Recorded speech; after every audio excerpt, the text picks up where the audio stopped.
Entonces, hola Alejandra, ¿cómo andas? Vamos a empezar hoy un tema nuevo, en realidad un autor nuevo, pero que lo vamos a tratar de inscribir en la problemática que estábamos viendo la última clase con Class 3, y es Michael Taussig. Michael Taussig, que tiene un libro que se llama El diablo y el fetichismo de la mercancía en Sudamérica. Michael Taussig. O Tosig, no sé cómo se dirá. Eh, este, este Taussig tiene un planteo en este libro muy interesante sobre eh, la aparición de ciertas creencias en algunas regiones de Sudamérica sobre el diablo, ¿no? Y sobre el diablo, la brujería. eh, bueno, y entonces quiere explicar por qué en algunos casos en el siglo XIX, en algunos casos incluso en el siglo XX, en Sudamérica y también en África, en algunos pueblos está asociada la aparición de un culto vinculado con el diablo, con la brujería, con ciertas prácticas vinculadas con lo demoníaco, lo malvado, lo maléfico y la aparición de las nuevas relaciones de producción capitalistas, ¿no? Entonces él va a tratar de explicar a qué viene la aparición de estas creencias en estos pueblos en el momento justo de transición de lo que sería el modo de producción precapitalistas en el que estos pueblos viven y el modo de producción capitalista. Es decir, en el momento en que comunidades de campesinos, de mineros o de lo que, por ejemplo, él estudió cosas de campesinos y algunos mineros, ahora les voy a decir quiénes, eh, cómo estas comunidades que vivían en un mundo precapitalista con relaciones de producción precapitalistas, imaginemos modos de producción domésticos podrían ser, o formas de trabajo comunitarias, cómo en el momento en que empiezan a perder ese tipo de trabajo y es reemplazado ese trabajo comunitario o doméstico eh, por el trabajo asalariado capitalista, en ese momento aparece, surge, resurge, o más bien surge una nueva creencia en el diablo, y se empieza a asociar ese nuevo régimen de trabajo con formas demoníacas. ¿Cómo se explica eso, no? Él va a estudiar dos casos, que son el caso de los campesinos del Valle del Cauca en Colombia y el caso de los mineros de estaño de Bolivia. Aunque después en el libro va a hablar de otros ejemplos, incluso de África, que yo se los voy a contar. Eh, quiero que, como les decía, quiero que inscribamos este planteo que hace Taussig sobre el fetichismo de la mercancía y el diablo en Sudamérica en lo que estuvimos viendo sobre Class 3. ¿A qué me refiero? Pueden volver a los videos de Class 3 si quieren, a las clases, ¿no? Uno de los planteos que habían aparecido con Class 3 y que nosotros habíamos hecho bastante hincapié en reforzar ese sentido de la obra de Class 3 era que los pueblos llamados primitivos, eh, muy al contrario de lo que la tradición europea y occidental había propuesto, tenían una política que definía su modo de vida, es decir, eran sociedades autónomas, que decidían sobre su modo de vida, ¿no? A diferencia de lo que la antropología tradicional había sostenido cuando decía que estos pueblos eran pueblos sin rey, sin fe y sin ley, esto eran pueblos que no tenían política y por lo tanto que eran sociedades heterónomas, al estilo de Kant, cuando Kant hablaba de la minoría de edad, ¿no? Como un estado en el que el humano no es dueño de de sus propias normas o leyes que regulan su vida. Eh, por el contrario, Class 3 decía que estos pueblos sí tenían una política y que incluso tenían estrategias específicas de resistencia a lo que para estos pueblos era el mayor peligro, que era la pérdida del carácter igualitario de la sociedad o el carácter indiviso de la sociedad, ¿sí? Es decir, que las sociedades se mantuvieran igualitarias, ¿no? Que no se dividieran entre dominadores y dominantes y dominados, o gobernantes y gobernados, ¿no? Bien. Entonces, tal vez ahí una de las cosas más importantes, o por lo menos de lo que nosotros quisimos rescatar de la obra de Class 3, era poder mostrar o darnos una imagen de la vida de estas sociedades no estatales o llamadas primitivas como sociedades que eligen cómo viven, ¿no? No hay que ver en esos pueblos una especie de primitivismo, de incapacidad, de impotencia, ¿no? De no poder sobreponerse a condiciones climáticas, ¿no? Y que viven así porque no les queda otra, sino entender que hay una elección en el modo de vida de esos pueblos. Podríamos pensar entonces que el planteo de Tausig, que ahora se los voy a explicar, que ronda en torno a por qué en el momento de transición, en el momento en que estos campesinos y pueblos están perdiendo su antiguo modo de producción y de vida y están entrando al modo de producción capitalista, porque aparece esa creencia en el diablo o en algunas otras prácticas de brujería o de seres maléficos. Bien, ese es el planteo. Vamos a ver cómo lo explica Tausig, ¿sí? Bien.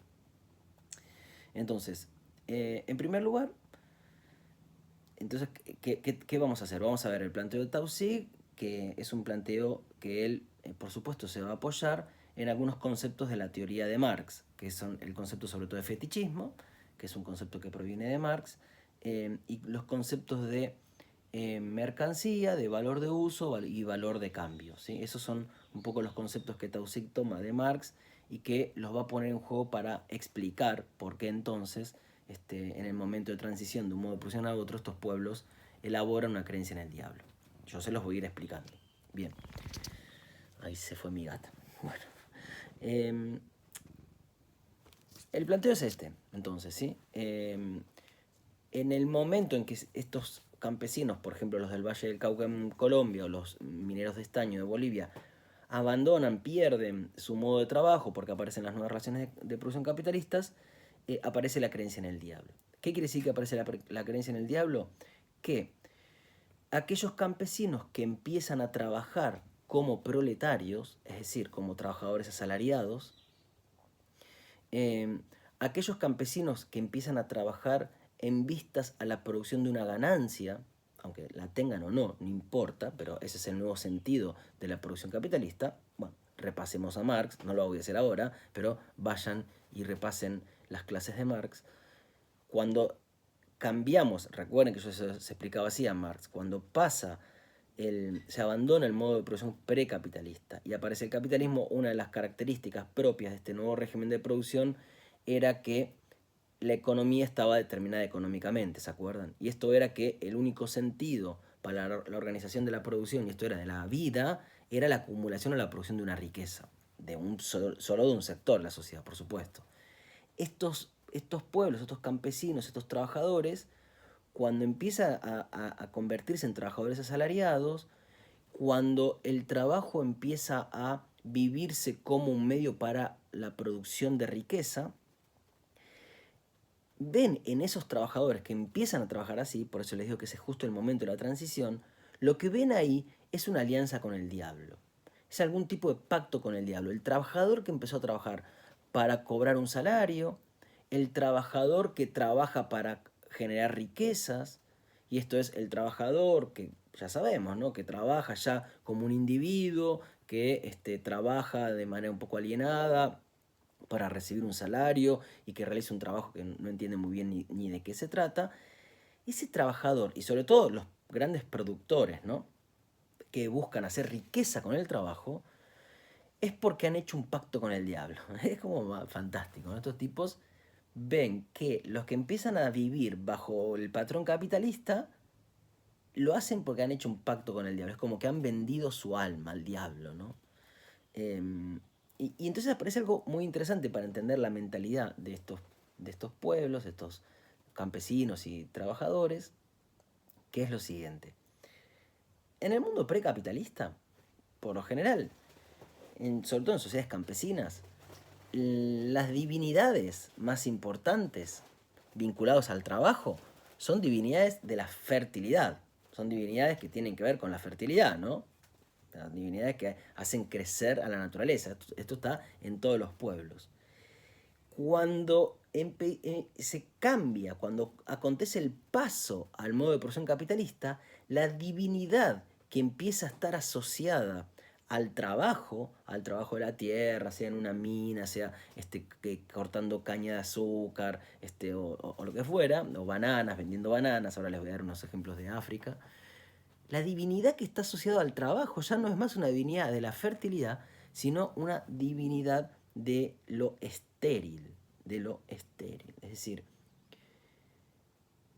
estos pueblos consideran que esos trabajadores que parecen haber hecho un pacto con el diablo, hacen un pacto con una divinidad de la esterilidad y de la muerte. Y que por lo tanto no hay que hacerlo. ¿Por qué? Porque en realidad es como el pan para hoy y hambre para mañana, ¿no? Porque en realidad esto que se presenta como un beneficio, esto que ahora parece resultar una mayor productividad, va a implicar para el día de mañana mayor muerte, ¿no? Es decir, el trabajador que trabaja para el beneficio, que trabaja para la acumulación, lo hace porque se ha asociado a una divinidad de la muerte en realidad. Es decir, no hay ahí una divinidad de la fertilidad. Entonces se cree, y estas son las creencias, y esto es lo que aparece como creencia nueva, ¿no? Se cree en esa especie de, no especie, en ese sincretismo propio de los pueblos americanos, pero bueno, hay otros ejemplos parecidos en África también, que mezclan las creencias populares y de las religiones autóctonas con las religiones cristianas. Se cree que aquellos trabajadores que están trabajando para un beneficio y una acumulación, lo hacen porque parece que han pactado con el diablo. Y los trabajadores que pactan con el diablo, en realidad, van a dejar la tierra estéril. Que el gran problema de eso es que la tierra va a quedar estéril. O que, por ejemplo, la caña no va a volver a crecer. O que el propio hombre, porque además son hombres los que hacen el pacto con el diablo, el propio hombre va a morir prematuramente. A mí me parece fantástico esto, y acá es donde yo creo que tiene que ver algo de lo que vimos ya con Levi-Strauss, con Class 3, y ahora parece un muy buen ejemplo. Pero tal vez el primero que vio esto es Levi-Strauss. ¿Se acuerdan cuando yo les explicaba a Levi-Strauss? Les había dado el ejemplo, creo que se los había dado, si no se los di ahora, el ejemplo de esa película El abrazo de la serpiente, la película colombiana. Y en esa película había una escena en donde el chamán estaba con un antropólogo alemán que estaba enfermo, y el antropólogo, que si bien parecía ser un hombre que quería respetar las costumbres de los indígenas, en un estado febril, empieza a violar ciertas reglas que el chamán le había dado, ¿no? Reglas respecto de, por ejemplo, cuándo se podía comer y cuándo no, cuándo se podían sacar peces del agua o no, y que si uno violaba esas reglas, se moría en la selva, no sé, algo así era, ¿no? Una concepción que la mirada europea que hubiera dicho, una superstición. ¿Qué tiene que ver? No hay diferencia entre el martes y el miércoles para sacar peces del agua, ¿no? O sea, no hay días para una cosa y días para otra. Esas son supersticiones. Y yo les decía que, fíjense la sabiduría de ese tipo de pensamiento propio de los pueblos americanos, y en realidad de todos los pueblos, que era, bueno, justamente cuando perdimos las reglas, cuando perdimos esas reglas que aparentemente parecían ser supersticiosas, lo que empezó a acontecer era efectivamente lo que el chamán decía, es decir, la explotación capitalista que terminó haciendo. Como no conoce el límite en la producción, porque toda la producción se orienta a la acumulación de riqueza, que es incesante, decía Marx, el crecimiento del capital es incesante, la naturaleza empieza a morirse, la selva empieza a morirse, los animales empiezan a extinguirse, etc., ¿no? Digamos, esa idea de que detrás de una representación, detrás de una explicación del pensamiento salvaje, hay algo muy cierto, muy acertado, ¿no? Claro, una explotación de recursos sin límite, ¿no? Que era como cuando hablábamos del ejemplo del origen del tabaco que analiza Levi-Strauss, ¿no? Detrás de algo que parecía ser una superstición, vos mezclas miel con embriones de serpiente, no te pica el cuerpo. Eso es una superstición. Y después habíamos visto cómo ese elemento, puesto en esas relaciones subyacentes de todo el relato, tenía un sentido muy racional y muy, muy importante. Bueno, acá pasa algo parecido, ¿no? Acá hay una construcción supersticiosa, porque es hablar del diablo, pero que es una manera de resistir a un cambio en las relaciones de producción que efectivamente son vividas legítimamente por este pueblo como cambios malignos, cambios que traen muerte. Y que efectivamente es lo que pasa. Porque sin romantizar los modos de producción percapitalistas, que no necesariamente eran todos fantásticos, pero lo que sí acontece es que a partir de la introducción del modo de producción capitalista en muchas regiones, yo diría en todo el mundo, pero bueno, cada uno diga lo que quiera, lo que acontece es muerte, muerte respecto de la destrucción de ecosistemas, muerte respecto de la destrucción de los medios de vida y muerte respecto a la destrucción de la propia vida humana. Pero ni siquiera es algo humano, ¿no? Hay algo en la destrucción de la unidad que existe entre el humano, el animal, las plantas y toda la naturaleza, ¿no? Que supone esa manera de trabajar. Esa unidad se rompe, ¿no? Cuando aparece el modo de producción capitalista, ¿no? Piensen que los problemas ecológicos que tenemos ahora no habían existido, ¿no? Bien, entonces, aparece esta creencia, ¿no? Aparece esta creencia. Bueno, ¿cómo se explicaría entonces esta creencia? La primera manera de explicar esta creencia sería la de la antropología tradicional, ¿no?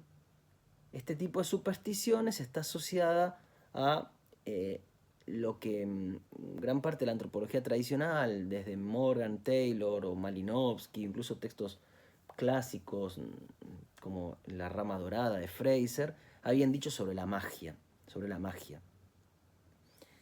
La magia era como el saber de los pueblos primitivos. Mientras que Europa poseía ciencia, los pueblos no europeos poseían una pseudociencia, que era la magia, ¿no? La magia es como la explicación salvaje de los fenómenos. Y por supuesto no tiene que ver con la realidad. Es una mera superstición, ¿no? Es una superstición que intenta dar una explicación de cómo se dan los fenómenos que no tiene ninguna base empírica, que no es racional. Bueno, lo que explicaba recién y habíamos visto en su momento cuando vimos cómo Levi-Strauss explica el origen del tabaco entre los terrenos, ¿no? Bueno, parece toda una cosa supersticiosa. Por supuesto, descartamos que estos pueblos empiecen a asociar la creencia en el demonio y en el diablo por superstición.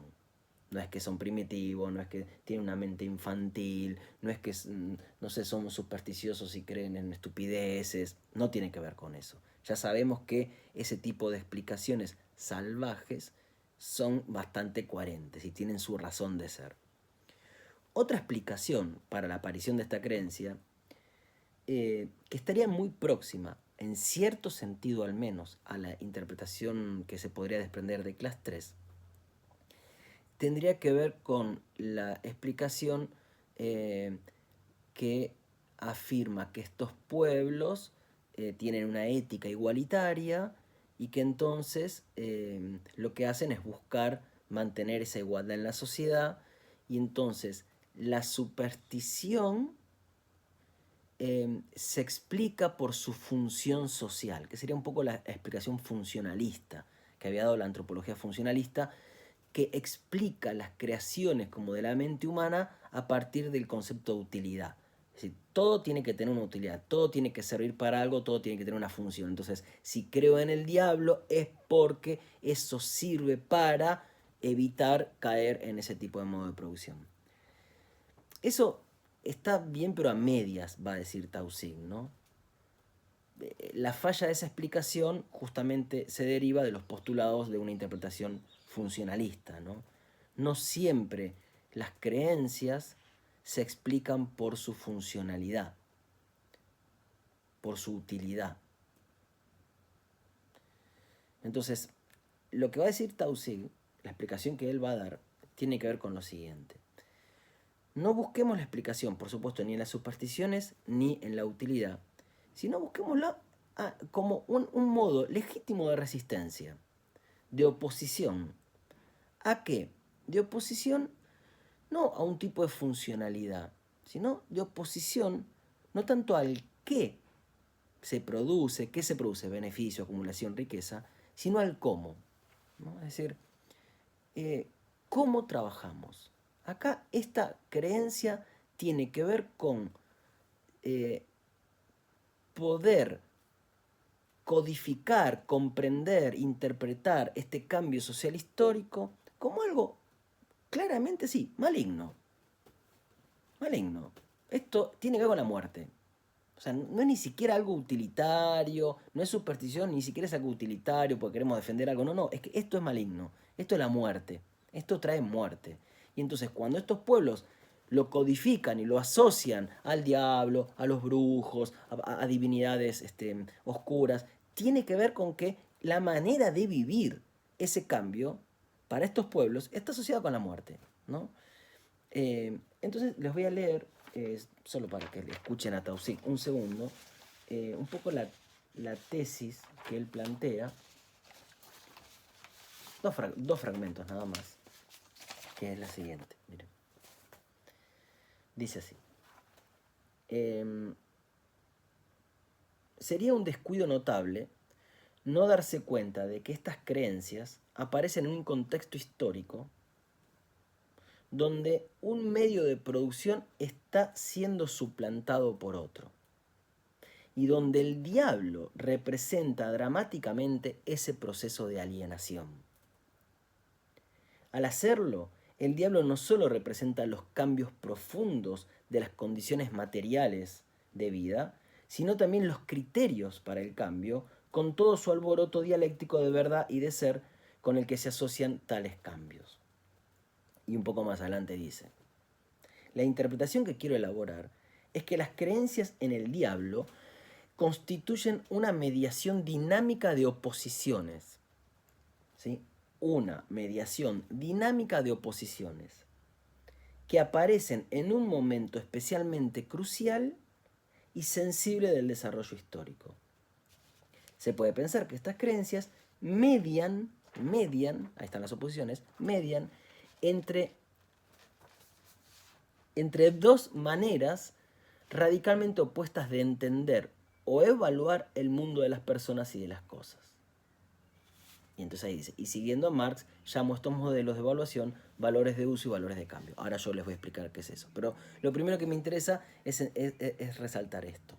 La creencia en el diablo es la manera de resolver un conflicto entre dos modos de existencia aparentemente opuestos. Opuestos, no, realmente opuestos, ¿no? O sea, dos modos de existencia que estos pueblos empiezan a vivir como contradictorios. ¿Por qué digo esto? Porque esta creencia en lo demoníaco asociado a el nuevo modo de producción, cuando el nuevo modo de producción está instalado, cuando el nuevo modo de producción está instalado y el anterior haya desaparecido, desaparece. ¿Eso cuándo es? Bueno, nosotros, ahora, ¿no? Nosotros no creemos que cuando voy a trabajar y quiero ganar dinero, que el empresario son figuras del demonio, del mal, ¿no? Realmente, ¿no? No creemos. Uno puede decir, bueno, porque la religión... No, bueno, la religión sigue existiendo. Porque la religión sigue existiendo. Y en los sectores populares, en los sectores de trabajadores, volvémonos de los empresarios, la religión está muy fuerte, ¿no? Pensemos en todo el avance de las iglesias evangélicas, ¿no? Respecto de la iglesia católica en Latinoamérica, ¿no? Enorme, enorme esa presencia. Ahora, creció la religión, que es la religión que cree en el diablo, ¿no? Y que cree en las fuerzas del mal, en lo demoníaco, etc. Creció esa religión. Ahora, eso dio lugar a que esos trabajadores y trabajadoras, ese pueblo que es fuertemente creyente y en muchos casos en iglesias evangélicas, haya asumido la creencia de que los empresarios son el demonio, por ejemplo, o que quien hace dinero lo está haciendo porque se ha asociado con el diablo. No. Es más, en muchos de esos casos, es el propio discurso religioso que fundamenta en Dios la idea del progreso, de la superación. O sea, hoy en día desapareció esa asociación entre capitalismo y diablo. ¿Por qué? Por lo que dice Tausig, porque en realidad esto es la manera de resolver un conflicto, es la manera de asumir, de enfrentar una crisis, el momento de cambio o de paso de un modelo histórico a otro, ¿no? Pero no, digamos, ahora desapareció, porque ya no estamos más en el momento de transición. Muy bien. Ok. ¿Hasta acá alguna pregunta?